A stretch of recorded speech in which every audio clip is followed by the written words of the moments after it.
नमस्कार दोस्तों, हमारे चैनल में आपका तहे दिल से स्वागत है। क्या आपकी भावनाएं आपको चला रही हैं? या आप अपनी भावनाओं को चला रहे हैं? क्या आप कभी अपनी भावनाओं के बवंडर में फंसे हुए महसूस करते हैं? अगर हाँ, तो यह ऑडियो बुक आपके लिए ही है। आज हम बात करने वाले हैं थिबो म्यूरिस की किताब मास्टर योर इमोशंस के बारे में, जहां हम सीखेंगे कि अपनी भावनाओं को समझकर नियंत्रित करके और उनसे दोस्ती करके कैसे एक शांत और खुशहाल जीवन जिया जा सकता है। तैयार हो जाए एक रोमांचक सफर के लिए, जहां हम अपनी भावनाओं की गहराई में उतरेंगे और जानेंगे कि उन्हें अपना सबसे अच्छा दोस्त कैसे बनाया जाए। तो चलिए शुरू करते हैं। अध्याय एक, भावनाओं की जड़ को समझें। क्या आपने कभी खुद से यह सवाल पूछा है कि आखिर ये भावनाएं आती कहाँ से हैं? क्या ये बस अचानक से आ जाती हैं? या इनके पीछे कोई कहानी है?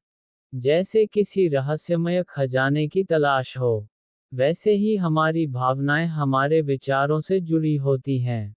यानी जो कुछ भी हम सोचते हैं, वह हमारी भावनाओं को सीधा प्रभावित करता है। यह एक ऐसी कहानी है जो हर पल चलती रहती है, और इसे समझना मानो हमारी भावनाओं की चाबी पाना है। सोचिए, जैसे एक विशाल पेड़ होता है जिसकी जड़ें जमीन के अंदर छिपी होती हैं। वे जड़ें पेड़ को मजबूत बनाती हैं और उसे पोषण देती हैं। वैसे ही हमारे विचार हमारी भावनाओं की जड़ें हैं। जब हमारे मन में अच्छे विचार आते हैं, जैसे खुशी, प्यार या आत्मविश्वास, तो हम भी वैसी ही भावनाएं महसूस करते हैं। जैसे धूप में बैठने से गर्मी लगती है, वैसे ही अच्छे विचारों से हम खुशी महसूस करते हैं। लेकिन जब बुरे विचार आते हैं, जैसे डर, गुस्सा या निराशा, तो हम भी वैसे ही दुखी महसूस करते हैं। ये एक ऐसा संबंध है जो हमेशा साथ चलता है। एक उदाहरण लेते हैं। मान लीजिए, आप किसी जरूरी काम के लिए देर हो गए हैं। अब, अगर आपके मन में यह विचार आए कि मैं तो हमेशा देर करता हूँ, मुझसे कुछ नहीं हो सकता, तो आपको निराशा, गुस्सा और तनाव महसूस होगा। यह एक नेगेटिव इमोशनल स्पाइरल की तरह होगा। लेकिन अगर आप कहें कि कोई बात नहीं, देर हो गई, अगली बार मैं समय पर आऊंगा, तो आप शांत रहेंगे और आगे बढ़ने की सोचेंगे। ये दिखाता है कि हमारी सोच हमारी भावनाओं को तुरंत बदल सकती है। भावनाओं को समझना सिर्फ महसूस करना नहीं है, बल्कि यह जानना भी है कि वे कहाँ से आ रही हैं। हमें अपने विचारों को समझना होगा। क्या वे सही हैं? क्या वे हमें मदद कर रहे हैं? या वे हमें नीचे खींच रहे हैं? अगर हम अपनी भावनाओं के पीछे के विचारों को समझ लें, तो हम अपनी भावनाओं को नियंत्रित करना सीख सकते हैं। जैसे एक बागवान खरपतवार हटाकर अपने पौधों को स्वस्थ बनाता है, वैसे ही हम अपने विचारों को सही करके अपनी भावनाओं को स्वस्थ बना सकते हैं। ये सब आत्म जागरूकता से शुरू होता है। एक ऐसी यात्रा जो हमें अपने भीतर ले जाती है। हमें अपनी कमजोरियों और कमियों को भी मानना होगा। कोई भी परफेक्ट नहीं है। हर किसी को नकारात्मक भावनाएं होती हैं। ये जीवन का एक हिस्सा है। हमें इन भावनाओं से डरना नहीं है, बल्कि उनसे सीखना है और आगे बढ़ना है। अपनी कमियों को स्वीकार करना, मानो अपनी ताकत को पहचानना है। ये हमें सिखाता है कि हम इंसान हैं और गलतियां करना स्वाभाविक है। हमें अपनी कमियों को स्वीकार करना सीखना चाहिए और उनसे आगे बढ़ना चाहिए। याद रखिए, हमारी भावनाएं हमें परिभाषित नहीं करती। वे हमारे विचारों की एक झलक हैं। अगर हम अपने विचारों को बदल दें तो हमारी भावनाएं भी बदल जाएंगी। यह एक बड़ी शक्ति है हमारे हाथों में।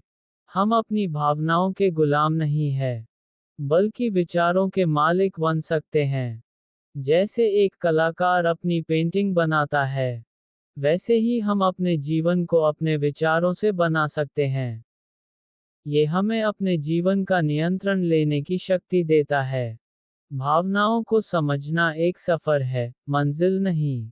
यह एक ऐसी यात्रा है जिसमें आत्मचिंतन और धैर्य की जरूरत है। लेकिन जब हम अपनी भावनाओं की जड़ को जान लेते हैं, तो हम अपने जीवन में शांति, संतुलन और खुशी का एक नया दरवाजा खोल देते हैं। ये हमें अपने जीवन का अधिक सचेत और समझदार लीडर बनने में मदद करता है। जैसे एक नाविक तूफान में सही रास्ता ढूंढ लेता है, वैसे ही हम अपनी भावनाओं को समझकर अपने जीवन का सही मार्ग चुन सकते हैं। तो अगली बार जब आपको कोई भावना बहुत तेज महसूस हो, तो रुकिए और अपने आप से पूछिए, मेरे मन में क्या चल रहा है? मैं अभी क्या सोच रहा हूँ? ये एक छोटा सा सवाल आपको अपनी भावनाओं की कहानी तक ले जा सकता है और आपको उन्हें बेहतर ढंग से नियंत्रित करने का रास्ता दिखा सकता है। ये आत्म खोज का एक महत्वपूर्ण कदम है। अपनी भावनाओं के साथ एक गहरे स्तर पर जुड़ें और देखें कि वे आपको कहाँ ले जाती हैं। यह आपकी जिंदगी बदल सकता है। क्या आपने कभी अपनी किसी भावना को उसके मूल विचार से जोड़ने की कोशिश की है? अध्याय 2, सोच और भावनाओं का संबंध। क्या आपने कभी सोचा है कि हमारे विचार हमारी भावनाओं को कैसे प्रभावित करते हैं? पिछले अध्याय में हमने देखा कि भावनाएं कैसे विचारों से जुड़ी होती हैं। अब हम जानेंगे कि कैसे हमारे विचार हमारी भावनाओं को एक दिशा देते हैं। यह एक ऐसा रहस्य है जिसे समझकर आप अपनी भावनाओं के मास्टर बन सकते हैं। मानो हमारा मन एक बगीचा है और हमारे विचार बीज हैं। अगर हम खुशी और प्यार के बीज बोएंगे, तो हमें खुशी और प्यार की फसल मिलेगी। लेकिन अगर हम डर और गुस्से के बीज बोएंगे, तो हमें डर और गुस्सा ही मिलेगा। हमारे विचार एक शक्ति हैं जो हमारी भावनाओं को आकार देती हैं। सोचिए, आप किसी नए काम को शुरू करने से डर रहे हैं। अगर आपके मन में विचार आए कि मैं यह नहीं कर पाऊंगा, मैं हार जाऊंगा, तो आपको डर और चिंता होगी। यह एक नकारात्मक चक्र है जो आपको आगे बढ़ने से रोकता है। लेकिन अगर आप सोचते हैं कि यह एक चुनौती है और मैं इसे कर सकता हूँ, तो आप साहस और उत्साह महसूस करेंगे। यह एक सकारात्मक चक्र है जो आपको आगे बढ़ने के लिए प्रेरित करता है। ये दिखाता है कि कैसे हमारे विचार हमारी भावनाओं को तुरंत बदल सकते हैं। हमारे विचार हमारी भावनाओं को कई तरीकों से प्रभावित करते हैं। वे हमारे मूड को बदल सकते हैं, हमारी ऊर्जा को प्रभावित कर सकते हैं, और यहाँ तक कि हमारे शरीर पर भी असर डाल सकते हैं। यदि हम हर वक्त नेगेटिव सोचेंगे तो हम उदास और निराश रहेंगे। ये एक ऐसी स्थिति है जो हमें अपने जीवन का आनंद लेने से रोकती है। लेकिन अगर हम पॉजिटिव सोचेंगे तो हम खुश और उत्साहित रहेंगे। यह एक ऐसी स्थिति है जो हमें अपने जीवन को पूरी तरह से जीने में मदद करती है। सकारात्मक सोच का मतलब यह नहीं है कि हमें हमेशा खुश रहना है या अपनी परेशानियों को नज़रअंदाज करना है। यह एक संतुलित सोच का तरीका है। हमें अपनी नकारात्मक भावनाओं को स्वीकार करना होगा, लेकिन उन्हें अपने ऊपर हावी नहीं होने देना है। यह एक ऐसी स्थिति है जो हमें अपनी भावनाओं को नियंत्रित करने और अपनी समस्याओं का समाधान करने में मदद करती है। हमें ये भी याद रखना होगा कि नकारात्मक भावनाएं भी जीवन का एक हिस्सा है और हमें उनसे सीखना होगा। अपने विचारों को नियंत्रित करने के लिए हम कुछ तकनीकें अपना सकते हैं। पहली टेक्निक है विचारों को पहचानना। जब हमारे मन में कोई नकारात्मक विचार आए तो हमें उसे पकड़ना होगा और अपने आप से पूछना होगा, क्या ये विचार सही है? क्या यह मुझे मदद कर रहा है? जैसे एक जासूस सबूत ढूंढता है, वैसे ही हमें अपने विचारों को चुनौती देनी चाहिए। अगर यह विचार सही नहीं है, या ये हमारी मदद नहीं कर रहा है, तो हमें इसे बदलने की कोशिश करनी चाहिए। यह एक ऐसी स्थिति है जो हमें अपने विचारों पर नियंत्रण रखने में मदद करती है और हमें अपनी सोच को बेहतर बनाने की शक्ति देती है। दूसरी टेक्निक है सकारात्मक पुष्टि का अभ्यास करना। सकारात्मक पुष्टि का मतलब है ऐसे वाक्य कहना जो हमें सकारात्मक महसूस कराएं। उदाहरण के लिए, मैं शक्तिशाली हूँ, मैं सक्षम हूँ, मैं कर सकता हूँ। इन सकारात्मक वाक्यों को बार बार दोहराने से हमारी सोच बदल सकती है। ये हमारे मन को एक नया संदेश भेजने की तरह है, जो हमें आत्मविश्वास और साहस देता है। तीसरी टेक्निक है आभार का अभ्यास करना। हमें उन अच्छी चीज़ों पर ध्यान देना चाहिए जो हमारे पास है। हमें उन चीज़ों के लिए आभारी होना चाहिए जो हमें मिली है। जब हम आभारी होते हैं, तो हम सकारात्मक भावनाओं का अनुभव करते हैं। आभार हमारे जीवन में खुशी और संतोष लाने की एक चाबी है। हमारे विचार हमारी भावनाओं को प्रभावित करते हैं।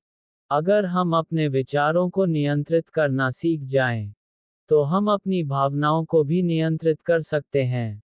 सकारात्मक सोच का अभ्यास करके हम अपने जीवन में खुशी, शांति और संतोष ला सकते हैं।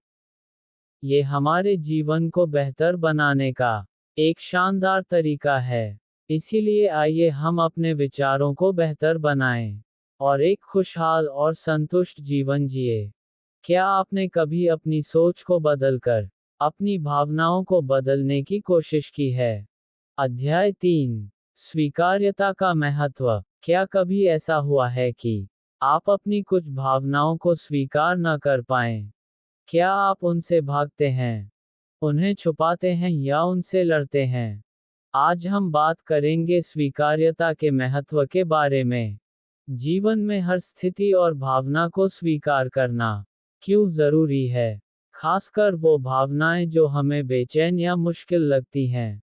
यह एक ऐसा सबक है जो हमें अपनी भावनाओं के साथ शांति से रहना सिखाता है। हम में से कई लोग अपनी नकारात्मक भावनाओं से लड़ते हैं। हम उन्हें दबाने की कोशिश करते हैं या उनसे बचने की कोशिश करते हैं। लेकिन क्या आप जानते हैं कि ऐसा करके हम अपनी भावनाओं को और ताकत दे रहे हैं? जैसे किसी गुब्बारे को पानी में दबाने से वो और तेजी से ऊपर आने की कोशिश करता है, वैसे ही जब हम अपनी भावनाओं को दबाते हैं, तो वे और भी ज्यादा मजबूत हो जाती हैं। ये हमें सिखाता है कि अपनी भावनाओं से लड़ना एक व्यर्थ प्रयास है। लेकिन जब हम अपनी भावनाओं को स्वीकार करते हैं, तो हम उन्हें कमजोर कर देते हैं। स्वीकार्यता का मतलब है अपनी भावनाओं को बिना किसी निर्णय के देखना, उन्हें महसूस करना, समझना और गुजर जाने देना। जैसे बादल आते हैं और चले जाते हैं, वैसे ही भावनाओं को भी गुजरने देना चाहिए। ये हमें सिखाता है कि हम अपनी भावनाओं को कैसे गुजरने दे सकते हैं और उनके साथ कैसे शांति से रह सकते हैं। स्वीकार्यता का मतलब ये भी है कि हम अपने आप को और दूसरों को भी वैसे ही स्वीकार करें जैसे हम हैं। कोई भी परफेक्ट नहीं होता। हर किसी में कमियां और कमजोरियां होती हैं। हमें इन कमियों के बावजूद खुद को और दूसरों को स्वीकार करना होगा। ये हमें सिखाता है कि हम अपने आप को और दूसरों को उनके अच्छे और बुरे दोनों रूपों में स्वीकार करें। ये हमें ये भी सिखाता है कि हमें दूसरों के साथ दया और सहानुभूति से पेश आना चाहिए। अपनी भावनाओं को स्वीकार करना आसान नहीं है, लेकिन यह जरूरी है। जब हम अपनी भावनाओं को स्वीकार करते हैं, तो हम शांति और संतुलन का अनुभव करते हैं। तनाव और चिंता दूर हो जाते हैं और हम अधिक खुश और संतुष्ट महसूस करते हैं। ये हमें अपनी भावनाओं के साथ तालमेल बैठाना सिखाता है। ये हमें अपनी भावनाओं पर अधिक नियंत्रण रखने में भी मदद करता है और हमें उनके साथ शांति से रहना सिखाता है। स्वीकार्यता का अभ्यास करने के लिए हम कुछ तकनीकें अपना सकते हैं। पहली टेक्निक है माइंडफुलनेस। माइंडफुल पे छोटे ऊ की मात्रा लना पे ए की मात्रा स का मतलब है वर्तमान क्षण में पूरी तरह से मौजूद रहना, अपनी भावनाओं को बिना किसी निर्णय के देखना, उन्हें महसूस करना, लेकिन उनसे चिपकना नहीं। जैसे एक दर्शक कहानी देखता है, वैसे ही हमें अपनी भावनाओं को देखना चाहिए। ये हमें अपनी भावनाओं को दूर से देखना और उनके बारे में अधिक जानना सिखाता है। दूसरी टेक्निक है स्वयं करुणा। स्वयं करुणा का मतलब है अपने आप के साथ दयालु और सहानुभूतिपूर्ण व्यवहार करना। जब हम कोई गलती करते हैं, तो हमें खुद को कोसने की जगह माफ कर देना चाहिए। ये हमें सिखाता है कि हमें अपने साथ दयालु और समझदार होना चाहिए, ठीक वैसे ही जैसे हम किसी और के साथ होते हैं। ये हमें अपनी कमजोरियों को स्वीकार करने और उनसे सीखने में मदद करता है। हमें अपनी हर भावना को स्वीकार करना चाहिए। जब हम अपनी भावनाओं को स्वीकार करते हैं, तो हम उनसे लड़ना छोड़ देते हैं और हम शांति और संतुलन का अनुभव करते हैं। जैसे एक नाव लहरों के साथ बहती है, वैसे ही हमें अपनी भावनाओं को भी बहने देना चाहिए। ये हमें अपने आप से जुड़ने और अपने अंदर शांति खोजने में मदद करता है। यह एक ऐसा सफर है जो हमारे जीवन को और अधिक शांतिपूर्ण और संतुष्ट बनाने में मदद कर सकता है। हमें अपनी भावनाओं के साथ दोस्ती करना सीखना चाहिए और उन्हें अपने जीवन का एक महत्वपूर्ण हिस्सा बनने देना चाहिए। हमें अपनी भावनाओं से भागना या उन्हें छुपाना नहीं चाहिए, बल्कि हमें उन्हें स्वीकार करना और उनसे सीखना चाहिए। ये हमें अपने जीवन को पूरी तरह से जीने की शक्ति देता है। क्या आपके जीवन में कभी ऐसा हुआ है जहाँ किसी भावना को स्वीकार करने से आपको शांति मिली हो? अध्याय 4, खुशी अंदर से आती है। क्या कभी आपने सोचा है कि खुशी कहाँ से आती है? क्या ये सच में बाहरी चीजों में है? क्या एक नया घर, एक अच्छी नौकरी या ढेर सारा पैसा हमें हमेशा के लिए खुश कर सकता है? आज हम बात करेंगे खुशी के असली स्रोत के बारे में। खुशी बाहर नहीं, बल्कि हमारे अंदर से आती है। ये एक ऐसा खजाना है जो हमारे अंदर छिपा है। हम में से कई लोग खुशी को बाहरी चीजों से जोड़ते हैं। हम सोचते हैं कि अगर हमारे पास ये होगा, तो हम खुश हो जाएंगे, लेकिन ये गलत धारणा है। बाहरी चीजें हमें थोड़ी खुशी दे सकती हैं, लेकिन वे हमें हमेशा खुश नहीं रख सकती। जैसे एक खिलौना बच्चों को कुछ समय के लिए खुश करता है, वैसे ही बाहरी चीजें भी हमें कुछ समय के लिए खुश करती हैं, पर असली खुशी हमारे अंदर से आती है। यह एक ऐसा अनुभव है जो हमें हमेशा के लिए संतुष्ट और खुश कर सकता है। खुशी एक भावना है, और यह हमारे विचारों और दृष्टिकोण पर निर्भर करती है। जब हम सकारात्मक सोचते हैं, तो हम खुश महसूस करते हैं। जब हम नकारात्मक सोचते हैं, तो हम दुखी महसूस करते हैं। जैसे सूरज की रोशनी से दिन रोशन होता है, वैसे ही सकारात्मक सोच से हमारा मन रोशन होता है।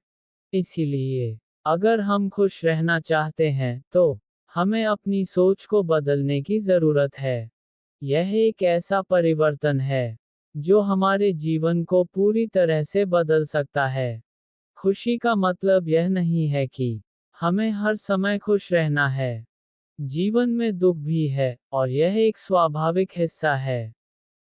खुशी का मतलब है कि हम अपने जीवन में अच्छी चीजों को महत्व दें, और हम अपने जीवन के अनुभवों से सीखें।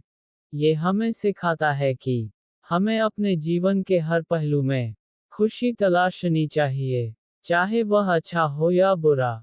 ये हमें ये भी सिखाता है कि हमें अपने जीवन के अनुभवों से सीखना चाहिए और आगे बढ़ना चाहिए। खुशी का मतलब ये भी है कि हम अपने आप को और दूसरों को प्यार करें। जब हम दूसरों से जुड़ते हैं तो हमें गहरा खुशी का अनुभव होता है। ये हमें सिखाता है कि दूसरों को प्यार करना और उनसे जोड़ना हमारे जीवन में खुशी लाने का एक महत्वपूर्ण तरीका है। आंतरिक खुशी की खोज के लिए हमें जागरूकता और आत्म जागरूकता को बढ़ाना होगा। हमें अपने विचारों और भावनाओं पर ध्यान देना होगा। हमें अपने मूल्यों और लक्ष्यों को समझना होगा। जब हम अपने आप को समझ लेते हैं तो हम खुश रहना सीखते हैं। जैसे एक पौधा अपनी जड़ों को पहचानता है, वैसे ही हमें भी अपने आप को पहचानना होगा।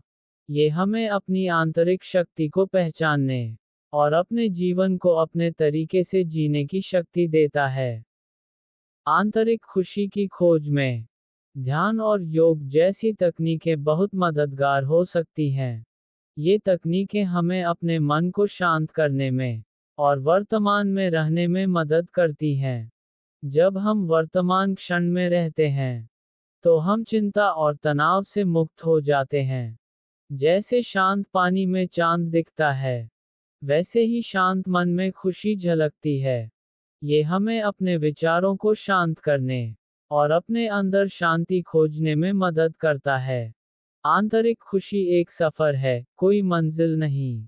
यह एक ऐसी यात्रा है जिसमें समय और धैर्य की जरूरत होती है, लेकिन यह एक ऐसी यात्रा है जो हमें अपने जीवन का अर्थ और उद्देश्य खोजने में मदद कर सकती है।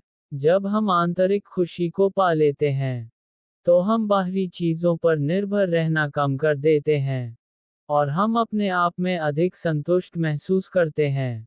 ये हमें अपने जीवन के स्वामी बनने की शक्ति देता है और हमें ये भी सिखाता है कि हमें बाहरी चीजों में खुशी तलाशने की कोई जरूरत नहीं है, क्योंकि वह हमारे अंदर ही मौजूद है।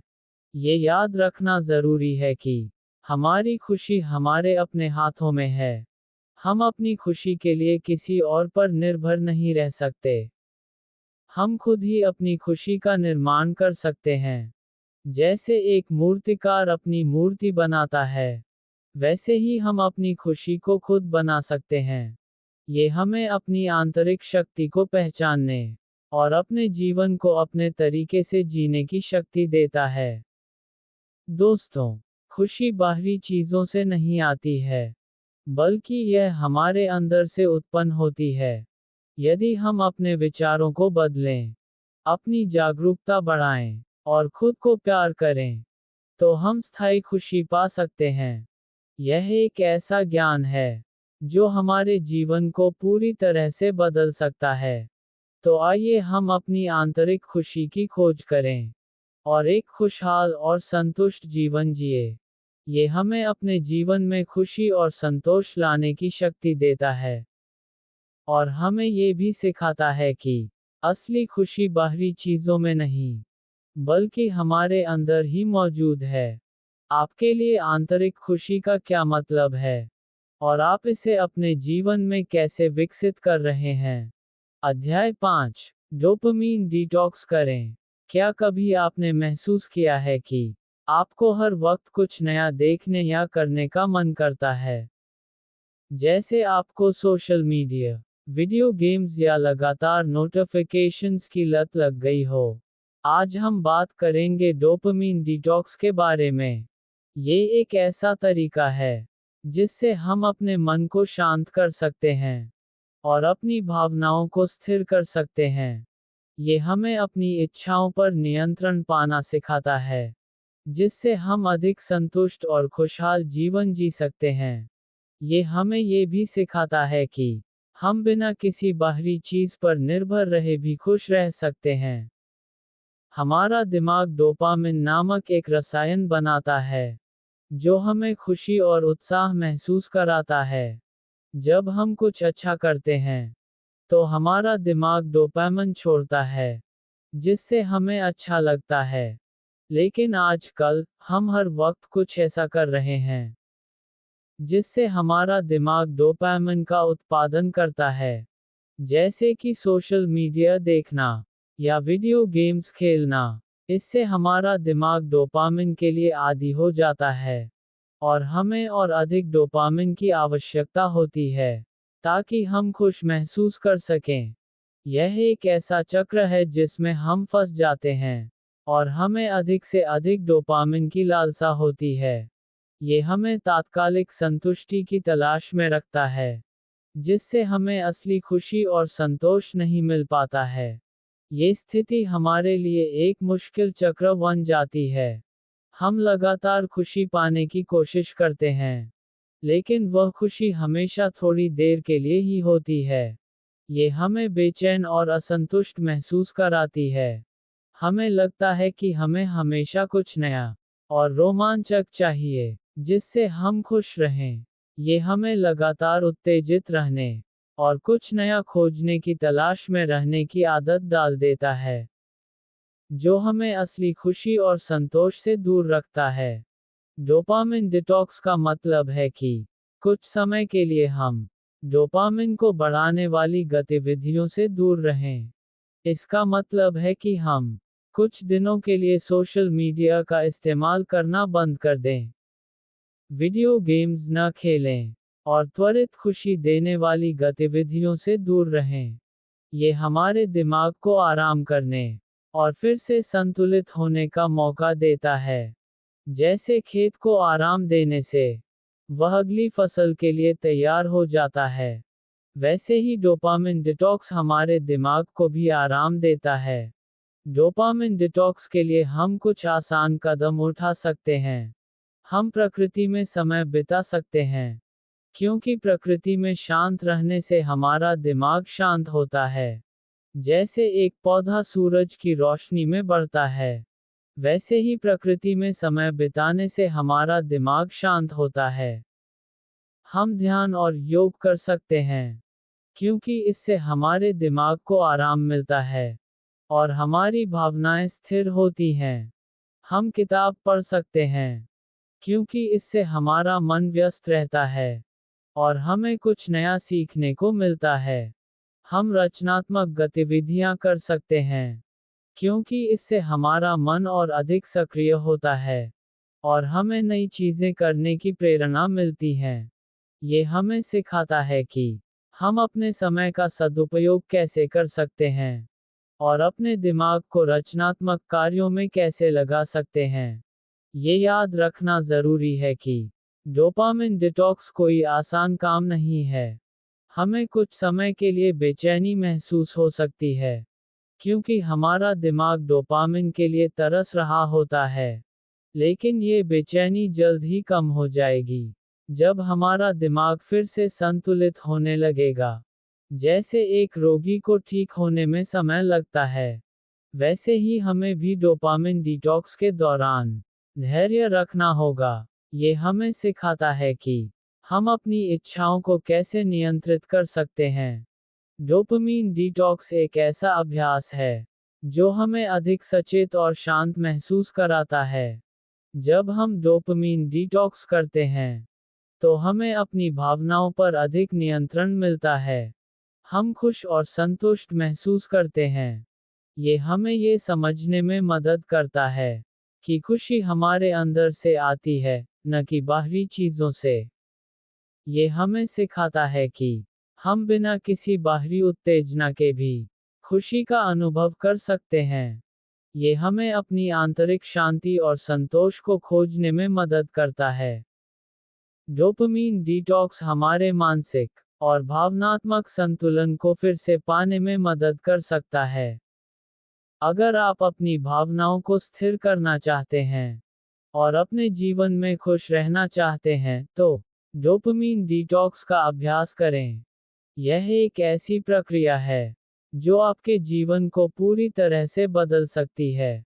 यह एक ऐसा तरीका है जो आपको ये समझने में मदद करता है कि खुशी वास्तव में क्या है और यह कहाँ से आती है। ये हमें सिखाता है कि हम अपनी आदतों को बदल सकते हैं और एक अधिक संतुष्ट जीवन जी सकते हैं। ये हमें अपनी भावनाओं पर नियंत्रण रखने की शक्ति देता है और हमें सिखाता है कि हम अपनी खुशी को अपने अंदर से पा सकते हैं। क्या आपने कभी डोपामीन डिटॉक्स करने की कोशिश की है? अध्याय 6, नकारात्मकता से बाहर निकलें। क्या कभी ऐसा महसूस हुआ है कि आपके अंदर नकारात्मक विचारों का एक भंवर घूम रहा है, जो आपको नीचे गिरा रहा है और आपको परेशान कर रहा है? यह एक ऐसी स्थिति है जिसका हम सभी कभी न कभी सामना करते हैं। आज हम बात करेंगे नकारात्मकता से बाहर निकलने के बारे में।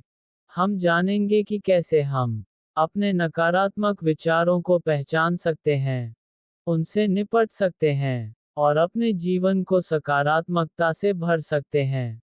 यह एक ऐसी प्रक्रिया है जो हमें अधिक खुशहाल और संतुलित जीवन जीने में मदद करती है। ये हमें सिखाती है कि नकारात्मकता हमारी ताकत और विकास में बाधा बन सकती है और हमें इस बाधा को दूर करना होगा। यह एक ऐसी चुनौती है जिसका हमें सामना करना होगा ताकि हम अपने जीवन में आगे बढ़ सकें। नकारात्मकता एक शक्तिशाली भावना है जो हमें उदास, निराश और चिंतित महसूस करा सकती है। ये हमें अपनी क्षमताओं पर संदेह कराती है और हमें आगे बढ़ने से रोकती है। जब हम नकारात्मक विचारों में फंसे होते हैं, तो हमें लगता है कि जैसे हम एक अंधेरी सुरंग में खो गए हैं और हमें कोई रास्ता नहीं दिख रहा है। लेकिन अच्छी खबर यह है कि हम नकारात्मकता से बाहर निकल सकते हैं। यह एक ऐसा सफर है जहां हम अपनी निराशा और उदासी को दूर कर सकते हैं और एक नई उम्मीद और उत्साह से भर सकते हैं। ये हमें सिखाता है कि हम अपने जीवन को खुद बदल सकते हैं और अपने नकारात्मक विचारों पर नियंत्रण पा सकते हैं। ये हमें अपने जीवन में सकारात्मक बदलाव लाने की शक्ति देता है। नकारात्मकता से बाहर निकलने के लिए हमें कुछ कदम उठाने होंगे। पहला कदम है अपनी सोच को चुनौती देना। जब हमारे मन में कोई नकारात्मक विचार आए, तो हमें अपने आप से यह पूछना चाहिए कि क्या ये विचार वास्तव में सही है? क्या ये विचार किसी सबूत पर आधारित है, या ये सिर्फ मेरा डर है? यदि यह विचार सही नहीं है, या ये हमें मदद नहीं कर रहा है, तो हमें इसे बदलने की कोशिश करनी चाहिए। हमें अपने नकारात्मक विचारों को एक बाहरी पर्यवेक्षक की तरह देखना चाहिए और उन्हें चुनौती देनी चाहिए। ठीक वैसे ही जैसे हम किसी और के विचारों को चुनौती देते हैं, ये हमें अपने नकारात्मक विचारों को पहचानने और उन्हें बदलने की शक्ति देता है। ये हमें अपने विचारों को अधिक तर्कसंगत और सकारात्मक बनाने में मदद करता है।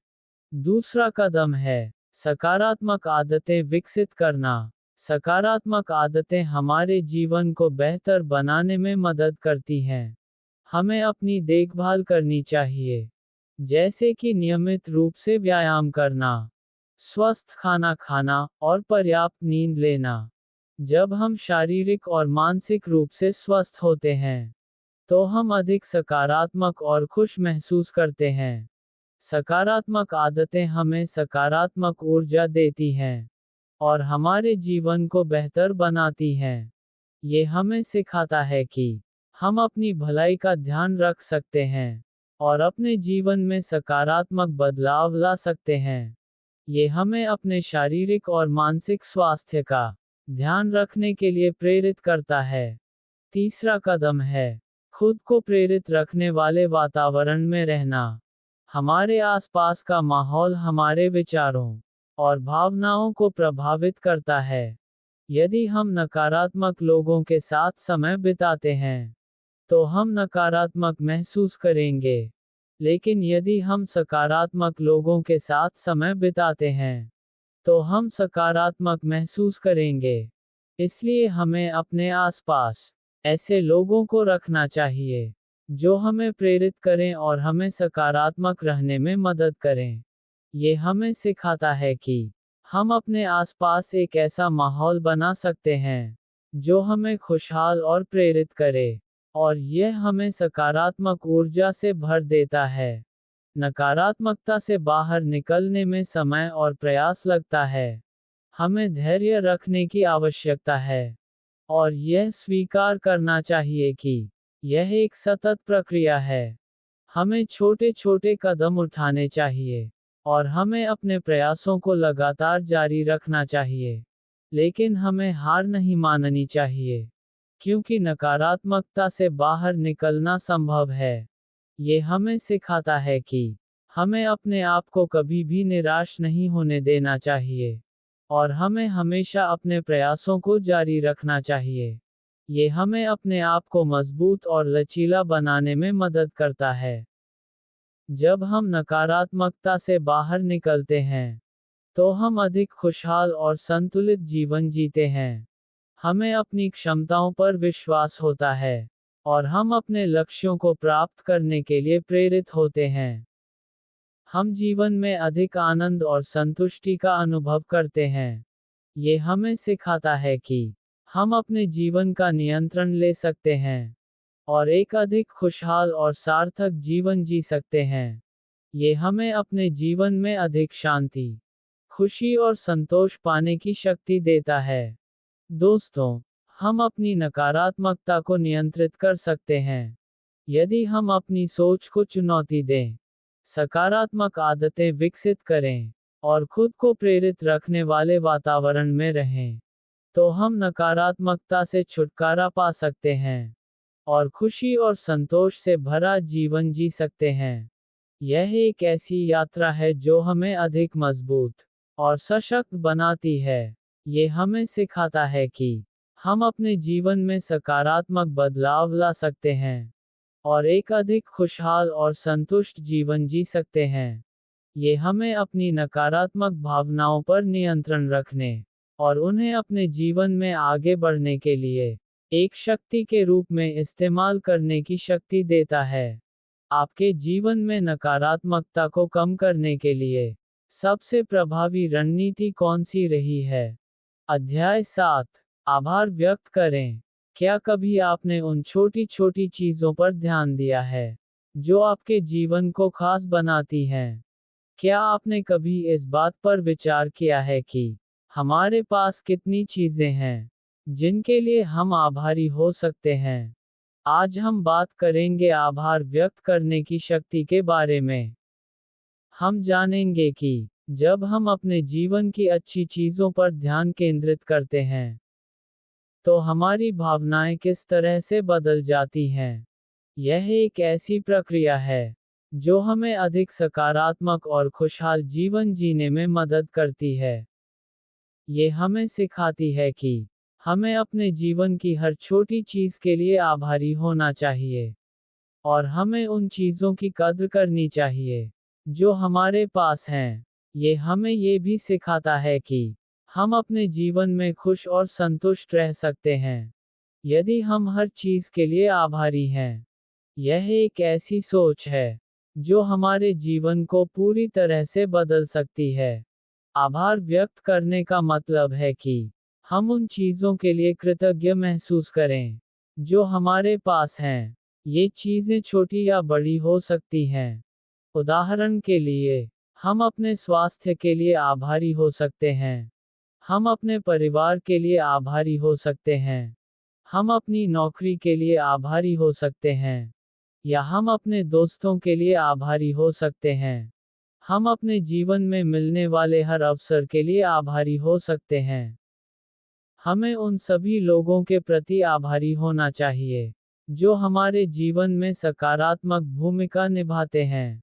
ये हमें सिखाता है कि हमें अपने जीवन में सभी आशीर्वादों के लिए आभारी होना चाहिए, चाहे वे कितने भी छोटे क्यों न हों। आभार व्यक्त करने से हमारा ध्यान उन चीजों से हट जाता है जो हमारे पास नहीं है और उन चीजों पर केंद्रित हो जाता है जो हमारे पास है। जब हम अपने जीवन की अच्छी चीजों पर ध्यान केंद्रित करते हैं, तो हमारी भावनाएं सकारात्मक हो जाती हैं।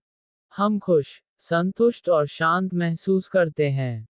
ये हमें ये सिखाता है कि हमारी खुशी हमारे पास मौजूद चीज़ों में है, न कि उन चीज़ों में जो हमारे पास नहीं है।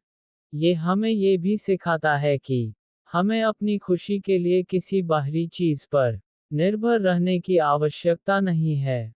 आभार व्यक्त करने से हम अपनी समस्याओं को भी कम महसूस करते हैं। जब हम उन चीज़ों पर ध्यान केंद्रित करते हैं जो हमारे पास हैं, तो हम उन चीज़ों पर कम ध्यान केंद्रित करते हैं जो हमारे पास नहीं है। इससे हमें अपनी समस्याओं को एक नए दृष्टिकोण से देखने में मदद मिलती है और हमें उन्हें बेहतर ढंग से संभालने का तरीका मिलता है। ये हमें सिखाता है कि हम अपनी समस्याओं को चुनौती के रूप में देख सकते हैं और उनसे सीख सकते हैं। ये हमें अपने जीवन को एक सकारात्मक दृष्टिकोण से देखने और अपनी समस्याओं का समाधान खोजने में मदद करता है। ये हमें ये भी सिखाता है कि हमें अपने जीवन में हार नहीं माननी चाहिए, बल्कि हमें अपनी समस्याओं से सीखना चाहिए। आभार व्यक्त करने के कई तरीके हैं। हम एक आभार डायरी रख सकते हैं, जिसमें हम हर दिन उन चीज़ों को लिखते हैं जिनके लिए हम आभारी हैं। हम अपने प्रियजनों को धन्यवाद दे सकते हैं, उनके प्रति अपना आभार व्यक्त कर सकते हैं। हम अपने जीवन में अच्छी चीज़ों पर ध्यान केंद्रित कर सकते हैं और हम प्रकृति में समय बिता सकते हैं। प्रकृति हमें हमारी छोटी छोटी चीज़ों के लिए आभारी होना सिखाती है। ये हमें सिखाता है कि हमें अपने आसपास की हर चीज़ की कद्र करनी चाहिए और हमें कभी भी किसी चीज़ को हल्के में नहीं लेना चाहिए। ये हमें जीवन की सुंदरता और सरलता के लिए आभारी होना सिखाता है। ये हमें अपने जीवन में खुशी और संतोष पाने की शक्ति देता है। ये याद रखना ज़रूरी है कि आभार व्यक्त करना एक ऐसी प्रक्रिया है जो हमें लगातार करते रहनी चाहिए। यह एक ऐसी आदत है जो हमारे जीवन को बेहतर बनाती है और हमें अधिक सकारात्मक दृष्टिकोण प्रदान करती है। ये हमें ये भी सिखाता है कि हमें हर चीज़ के लिए आभारी होना चाहिए, चाहे वह कितनी भी छोटी क्यों ना हो। ये हमें अपने जीवन में खुशी और संतोष पाने की शक्ति देता है। ये हमें ये भी सिखाता है कि हमें अपनी भावनाओं को सकारात्मक बनाए रखने के लिए हर दिन आभारी होना चाहिए। आभार व्यक्त करने से हमारी भावनाएं सकारात्मक हो जाती हैं। यदि हम अपने जीवन की अच्छी चीज़ों पर ध्यान केंद्रित करते हैं, तो हम खुशी और संतोष से भरा जीवन जी सकते हैं। यह एक ऐसा दृष्टिकोण है जो हमारे जीवन में आनंद और कृतज्ञता को बढ़ाता है और हमें एक अधिक सार्थक जीवन जीने में मदद करता है। ये हमें ये भी सिखाता है कि हमारी खुशी हमारे अंदर ही है और हम उसे अपने जीवन में किसी भी समय पा सकते हैं, यदि हम हर चीज़ के लिए आभारी हैं। ये हमें अपने जीवन को अधिक सकारात्मक और खुशहाल बनाने की शक्ति देता है। ये हमें अपने जीवन में हर पल का आनंद लेना और अपने जीवन को अधिक अर्थपूर्ण बनाने के लिए प्रेरित करता है। आप आज अपने जीवन में किस चीज़ के लिए सबसे अधिक आभारी हैं? क्या आपने कभी आभार व्यक्त करने का नियमित अभ्यास किया है? अध्याय 8, व्यवस्थित दिनचर्या बनाएं। क्या कभी आपने इस बात पर ध्यान दिया है कि आपके दिन की शुरुआत आपके पूरे दिन की भावनाओं और अनुभवों को कैसे प्रभावित करती है? आज हम बात करेंगे एक व्यवस्थित दिनचर्या बनाने के बारे में और यह जानेंगे कि कैसे ये हमारी भावनाओं को नियंत्रित करने में हमारी मदद कर सकती है। यह एक ऐसी प्रक्रिया है जो हमें अधिक शांतिपूर्ण, संतुलित और उत्पादक जीवन जीने में मदद करती है। ये हमें सिखाती है कि हम अपने समय और ऊर्जा का बेहतर उपयोग कैसे कर सकते हैं और अपने जीवन में अधिक सफलता प्राप्त कर सकते हैं। ये हमें अपने जीवन में नियंत्रण की भावना देता है और हमें अधिक खुश और संतुष्ट महसूस कराता है। ये हमें अपने जीवन को अधिक उद्देश्यपूर्ण और सार्थक बनाने में भी मदद करता है। जब हम एक व्यवस्थित दिनचर्या बनाते हैं, तो हम अपने दिन को एक ढांचा देते हैं। हमें पता होता है कि हमें कब उठना है, कब खाना है, कब काम करना है और कब आराम करना है। ये हमारे मन को शांत करता है और हमें तनाव से मुक्त करता है। जब हमारे पास एक स्पष्ट योजना होती है, तो हमें कम तनाव होता है और हम अधिक सहज महसूस करते हैं। ये हमें सिखाता है कि हम अपने दिन को कैसे संरक्षित कर सकते हैं और अपने जीवन में अधिक संतुलन और स्थिरता पा सकते हैं। ये हमें अपनी उत्पादकता बढ़ाने और अपने लक्ष्यों को प्राप्त करने में भी मदद करता है। ये हमें अपने जीवन पर अधिक नियंत्रण रखने की शक्ति देता है। एक अच्छी सुबह की दिनचर्या विशेष रूप से महत्वपूर्ण है। जब हम सुबह जल्दी उठते हैं और अपने लिए कुछ समय निकालते हैं, तो हम अपने दिन की शुरुआत सकारात्मक तरीके से करते हैं। हम ध्यान कर सकते हैं, योग कर सकते हैं, व्यायाम कर सकते हैं या कुछ ऐसा कर सकते हैं जिससे हमें खुशी मिले। ये हमारे मन को शांत करता है और हमें पूरे दिन के लिए ऊर्जा देता है। ये हमें सिखाता है कि हम अपने दिन की शुरुआत एक सकारात्मक तरीके से कैसे कर सकते हैं और पूरे दिन अधिक खुश और उत्साही रह सकते हैं। ये हमें अपने दिन को अधिक सफल और संतोषजनक बनाने में भी मदद करता है। ये हमें एक सकारात्मक मानसिकता के साथ दिन की शुरुआत करने की शक्ति देता है। नियमित व्यायाम हमारे शारीरिक और मानसिक स्वास्थ्य दोनों के लिए फायदेमंद होता है। व्यायाम हमारे शरीर में एंडोर्फिन रिलीज करता है, जो हमें खुशी महसूस कराते हैं। व्यायाम करने से हम तनाव और चिंता को भी कम कर सकते हैं। ये हमें अधिक सक्रिय और ऊर्जावान बनाता है और हमें अपनी सेहत का ध्यान रखने में मदद करता है। ये हमें सिखाता है कि व्यायाम हमारे जीवन को बेहतर बनाने का एक बहुत ही महत्वपूर्ण हिस्सा है और यह हमारे शारीरिक और मानसिक स्वास्थ्य दोनों के लिए कितना ज़रूरी है। ये हमें अपने शरीर और दिमाग को स्वस्थ रखने के लिए प्रेरित करता है। ध्यान और माइंडफुलनेस हमारे मन को शांत करने में मदद करते हैं। जब हम ध्यान करते हैं, तो हम अपने विचारों और भावनाओं को बिना किसी निर्णय के देखते हैं। इससे हमें अपनी भावनाओं पर अधिक नियंत्रण मिलता है। ये हमें वर्तमान क्षण में रहने और अधिक जागरूक होने में मदद करता है। ये हमें सिखाता है कि हम अपने मन को कैसे शांत कर सकते हैं और अपने जीवन में अधिक शांति और संतोष कैसे पा सकते हैं। ये हमें अपनी भावनाओं को बेहतर ढंग से समझने और उन्हें नियंत्रित करने की शक्ति भी देता है। ये हमें अपने जीवन में अधिक शांति और स्थिरता पाने में मदद करता है। अपनी दिनचर्या में कुछ समय सामाजिक संपर्क के लिए भी निकालें। अपने दोस्तों और परिवार के साथ समय बिताने से हमें खुशी मिलती है और हम अपने जीवन से जुड़ते हैं। सामाजिक संपर्क हमारे मानसिक स्वास्थ्य के लिए ज़रूरी है। ये हमें सिखाता है कि हम दूसरों से जुड़कर और सामाजिक संबंध बनाकर कैसे अपने जीवन में खुशी और संतोष पा सकते हैं। ये हमें अपने जीवन में एक मजबूत सामाजिक नेटवर्क बनाने में मदद करता है और हमें दूसरों से जोड़ने की शक्ति देता है।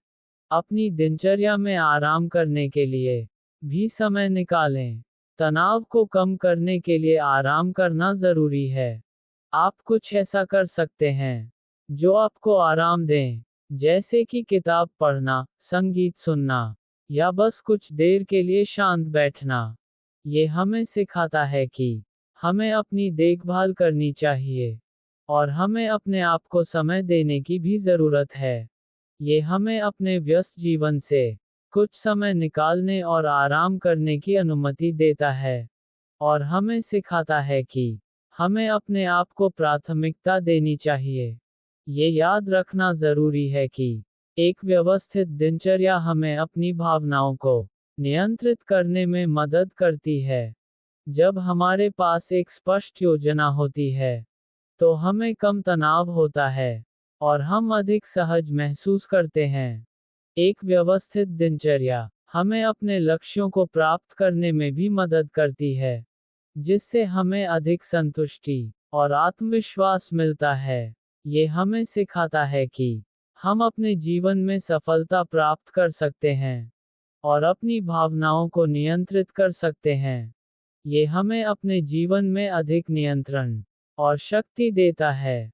ये हमें अपनी क्षमताओं पर विश्वास करने और अपने लक्ष्यों को प्राप्त करने के लिए प्रेरित करता है।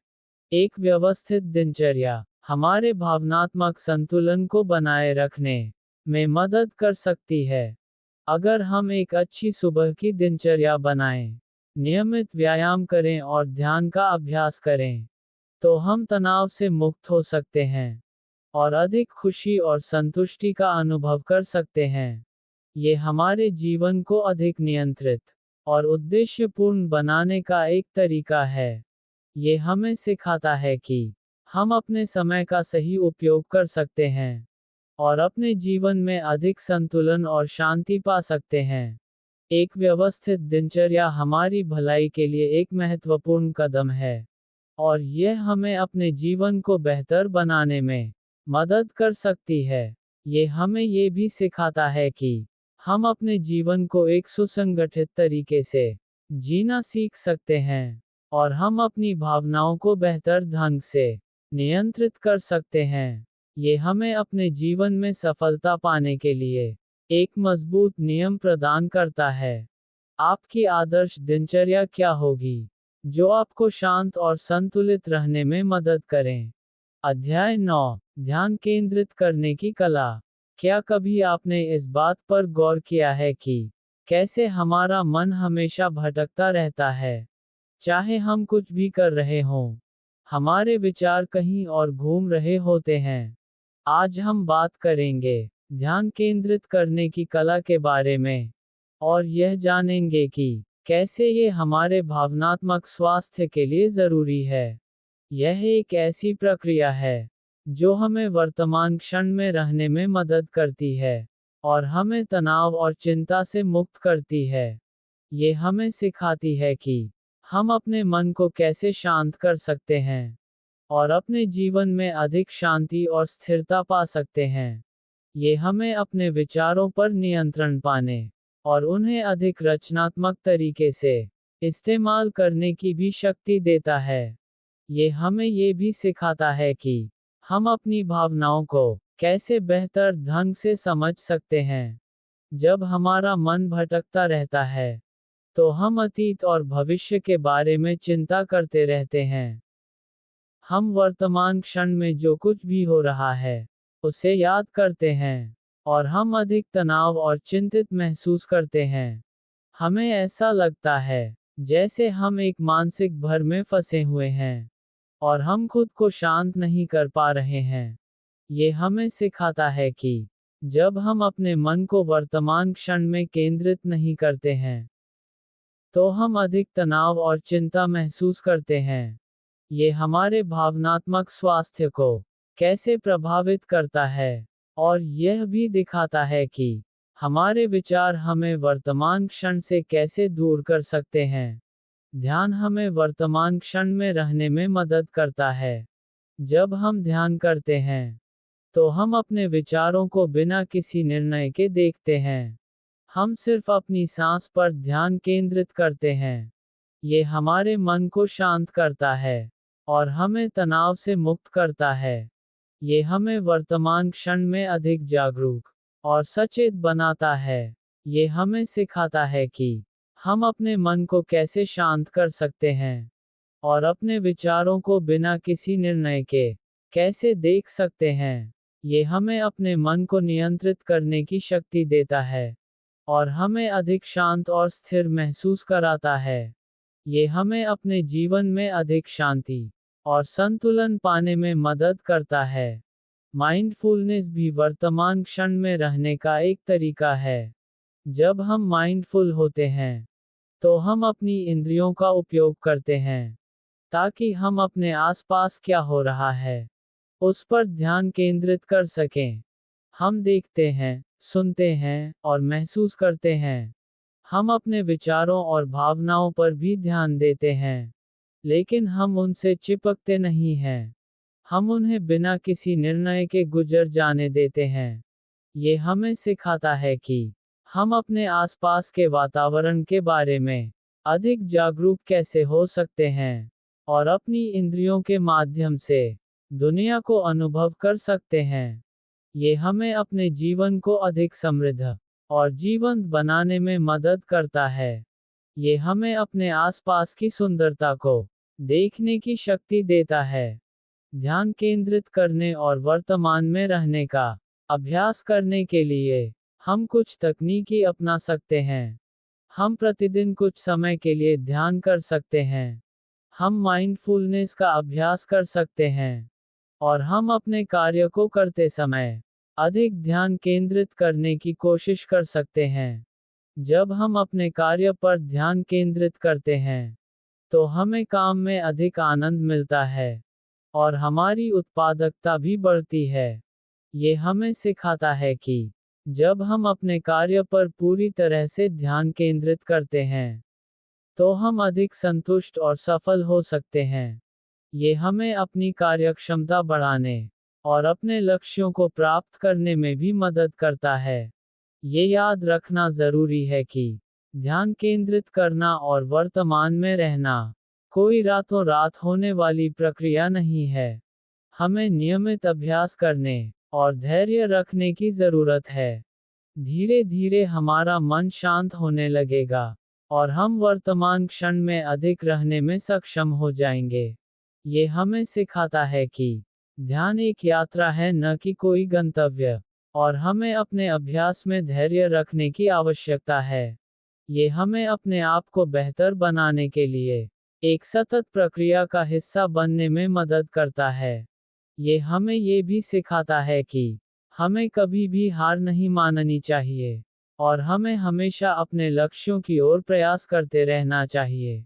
ध्यान केंद्रित करने और वर्तमान में रहने से हम अपने दिमाग और भावनाओं को शांत कर सकते हैं।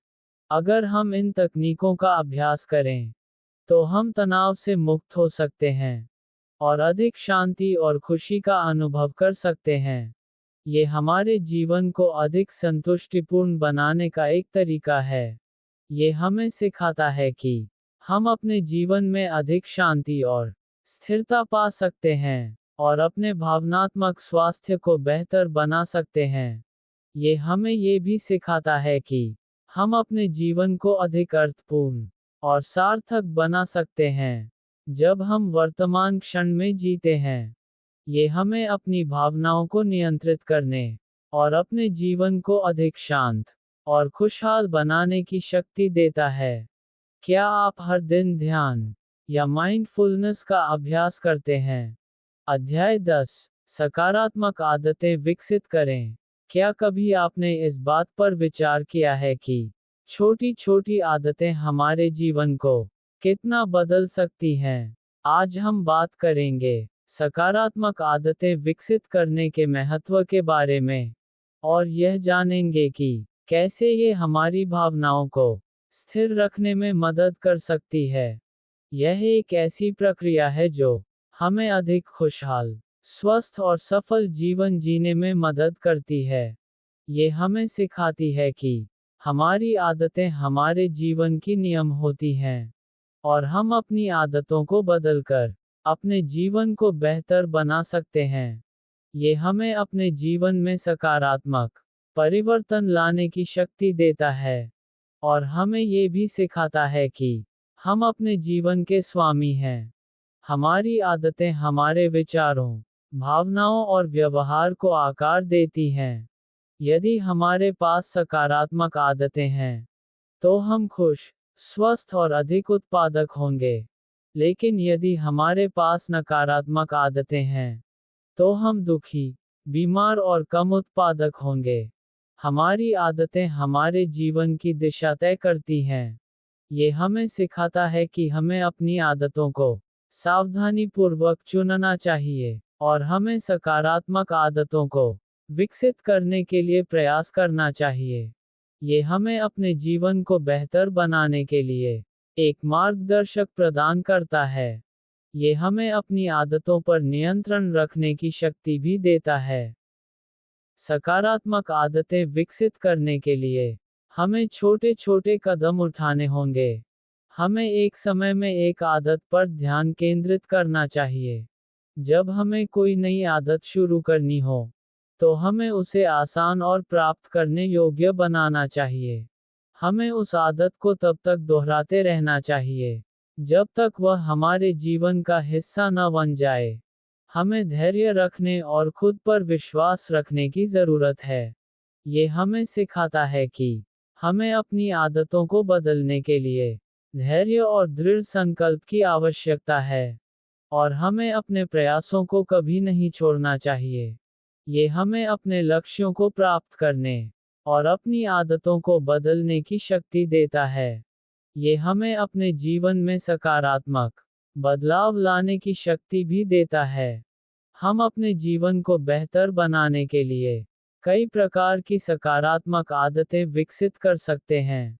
उदाहरण के लिए, हम नियमित व्यायाम कर सकते हैं, स्वस्थ खाना खा सकते हैं, पर्याप्त नींद ले सकते हैं, ध्यान कर सकते हैं, आभार व्यक्त कर सकते हैं, और दूसरों के साथ समय बिता सकते हैं। इन आदतों से हम अधिक खुश, स्वस्थ और संतुलित जीवन जी सकते हैं।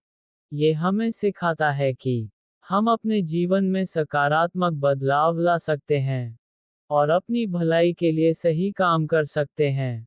ये हमें अपने शारीरिक और मानसिक स्वास्थ्य का ध्यान रखने के लिए प्रेरित करता है।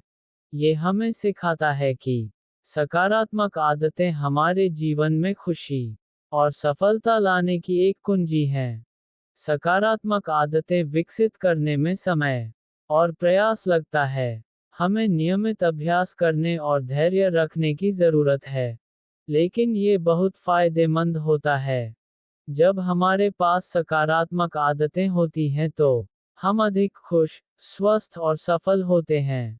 हमारी आदतें हमारे जीवन की नींव होती हैं, और यह हमारे भविष्य को आकार देती हैं।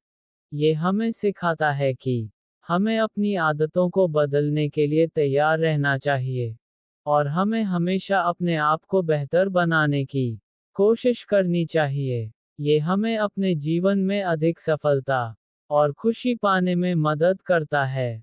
ये हमें ये भी सिखाता है कि हम अपने जीवन को अपने प्रयासों से बेहतर बना सकते हैं। सकारात्मक आदतें विकसित करके हम अपने जीवन में बड़ा बदलाव ला सकते हैं। यदि हम लगातार प्रयास करते रहें, तो हम अपने जीवन को बेहतर बना सकते हैं और अपनी भावनाओं को नियंत्रित कर सकते हैं। यह एक ऐसी यात्रा है जो हमें अधिक सशक्त और आत्मनिर्भर बनाती है। ये हमें सिखाता है कि हम अपने जीवन को अपने हाथों में ले सकते हैं और एक अधिक खुशहाल और संतुष्ट जीवन जी सकते हैं। ये हमें अपने जीवन में सकारात्मक बदलाव लाने और अपने लक्ष्यों को प्राप्त करने की शक्ति देता है। ये हमें अपने आप पर विश्वास करने और अपने जीवन को बेहतर बनाने के लिए प्रेरित करता है। क्या आप अपने जीवन में एक सकारात्मक आदत विकसित करना चाहेंगे? और इसी के साथ दोस्तों, हम आज मास्टर योर इमोशंस की इस अद्भुत यात्रा के अंत पर पहुंचते हैं। थिबो म्यूरिस की इस प्रेरणादायक किताब के आधार पर हमने साथ मिलकर यह जाना कि कैसे हमारी भावनाएं हमारे विचारों से जुड़ी होती हैं, और कैसे हम उन्हें समझकर नियंत्रित करके अपने जीवन को अधिक शांतिपूर्ण और संतुलित बना सकते हैं। मुझे उम्मीद है कि इस ऑडियो बुक के जरिए हमने जो कुछ भी सीखा है, वह सिर्फ सुनने तक ही सीमित नहीं रहेगा, बल्कि आपके जीवन का मार्गदर्शन भी करेगा। याद रखिएगा, ये ज्ञान सिर्फ जानकारी नहीं है, बल्कि आपके भीतर की अपार क्षमता को जगाने की कुंजी है। यह आपको अपनी भावनाओं को समझने और उन्हें अपनी ताकत बनाने की दिशा में एक कदम आगे ले जाने में मदद करेगा। यह ऑडियो बुक आपको सिखाती है कि कैसे अपनी भावनाओं की जड़ों को पहचानें, कैसे अपने विचारों को नियंत्रित करें, कैसे अपनी भावनाओं को स्वीकार करें, और कैसे आंतरिक खुशी की तलाश करें। हमने ये भी सीखा कि कैसे डोपामीन डिटॉक्स करें, नकारात्मकता से बाहर निकलें, और कैसे आभार व्यक्त करें। लेकिन सबसे महत्वपूर्ण बात, यह आपको ये भी सिखाती है कि आपके अंदर कितनी शक्ति है, और आप अपनी भावनाओं को नियंत्रित करके अपने जीवन को कैसे बदल सकते हैं।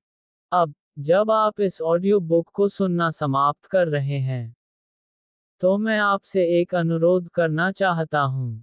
इन सिद्धांतों को याद रखें, इन पर विचार करें, और इन्हें अपने दैनिक जीवन में लागू करने का प्रयास करें। धन्यवाद।